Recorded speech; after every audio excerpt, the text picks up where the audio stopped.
There are team leaders and managers that really radiate a sense of calmness, even in stressful situations. This kind of people can stay calm under stress when all others around them seem to lose their heads and become tangled up with their emotions. How does that work? I'll give you my 5 tips on how you, as a manager, can stay calm under stress.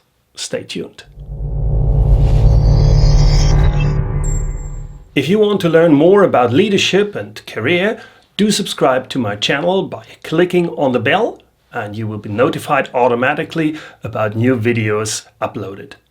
In my time as a manager and leader, I often had trouble to keep cool in critical situations. Amazingly, there were few people who didn't seem to struggle with stress at all. So I started to watch them closely and learn from them. Nowadays, because of that, I can stay much more calm and composed. Does it always work?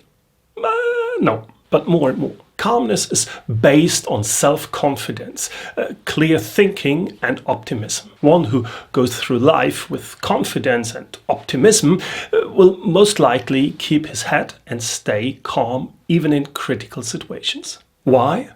Because such a person has internalized beliefs like nothing is as bad as it looks, things like that. Now, some of you might say, yeah, but this person had it easy in life. No wonder he sees it like that. But for me, it's a totally different story. But that's mostly not the case. It's actually not true at all that these optimistic, confident people had an easy life. It's often quite the opposite. Very often they had some hard times and hard experiences, but they've analyzed these deep hits over time and reflected and processed them.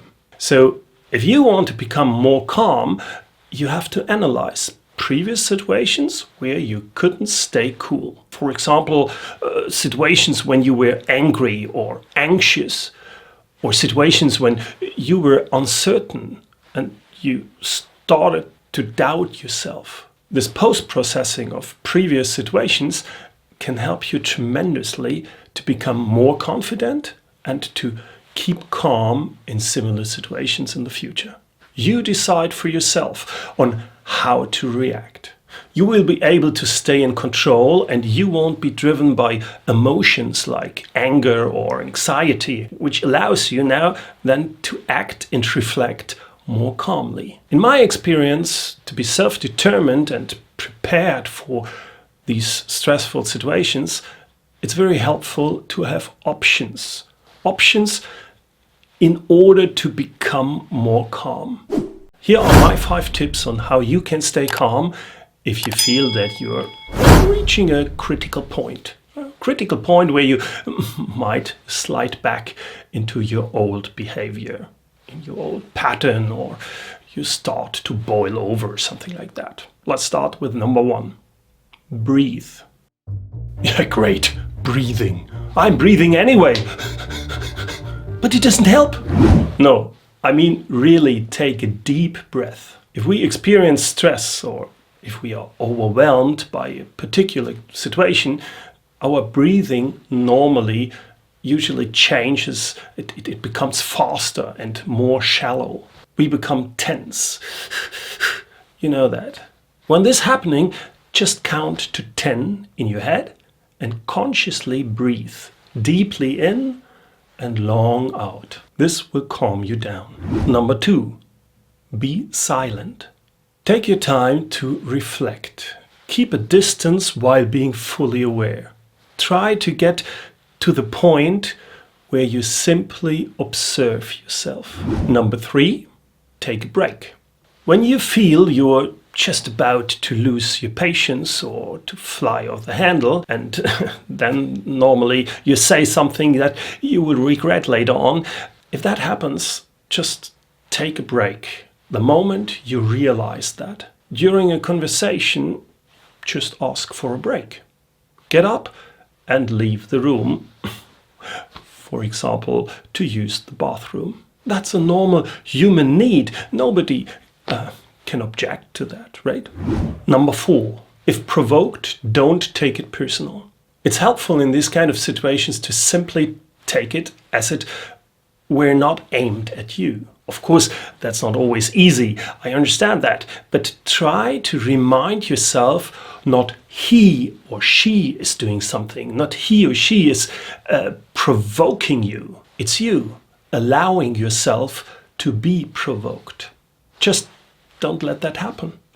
You decide if you are provoked or not. And last but not least, number 5, don't take on every challenge. Taking on every challenge is a mistake. This is something that I used to do very often, much too often. Of course, there are situations when you really need to stand your ground and act consistent. For example, during a meeting where your important project is being discussed and a colleague strongly argues against it. Okay. Or if your manager comes down unreasonably on one of your team members. That's when you do need to step in. But you really don't need to switch to confrontation mode every time you're under attack. You don't need to take on every challenge. You don't need to pick every fight. Sometimes it's already enough not to listen, to simply ignore things and don't let yourself get carried away. This kind of calmness can be extremely helpful. Learn when to stand your ground, which fights are worth picking and which are not. And if you decide to get involved, then do it with your full commitment. Don't let yourself get carried away and react to everything and everyone, because then you're not self-determined anymore, but driven. You don't want to be driven, but as a manager, you are in the driver's seat. Somebody else is just flipping a switch and you react to it.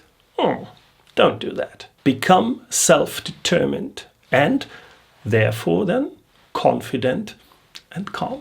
I wish you the best of luck and much success in becoming more confident and calm, and therefore a better leader. If you enjoyed watching my video, please let me know by giving me a like or thumbs up here on YouTube. Thank you very much, and till next time.